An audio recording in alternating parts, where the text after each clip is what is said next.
இப்படி எண்ணெயை ஊற்றிடணும். சூடானதும் ஒரு பிரிஞ்சி இலையை போட்டுருங்க.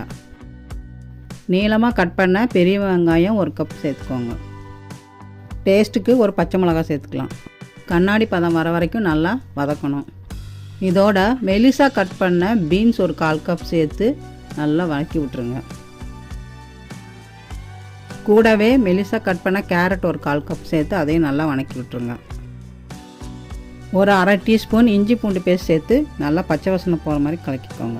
அடுப்பை சிம்மில் வச்சுக்கோங்க. இப்போ காரத்துக்கு 1 டீஸ்பூன் மிளகாத்தூள் சேர்த்துருக்கேன். உங்களுக்கு எவ்வளோ காரம் வேணுமோ அதுக்கேற்ற மாதிரி நீங்கள் சேர்த்துக்கோங்க. ஒரு 1/4 டீஸ்பூன் மஞ்சத்தூளும் சேர்த்து நல்லா வதக்கிங்க. நல்லா பச்சை வாசனையெல்லாம் இப்போ போயிடுச்சு. ஒரு சின்ன தக்காளி எடுத்து பொடியை நறுக்கி அதையும் சேர்த்து நல்லா வதக்கி விட்டுருங்க. அடி பிடிக்கிற மாதிரி இருந்தால் கொஞ்சமாக தண்ணி ஊற்றி நல்லா இப்படி கலக்கி விட்டுட்டிங்கன்னா அந்த அடி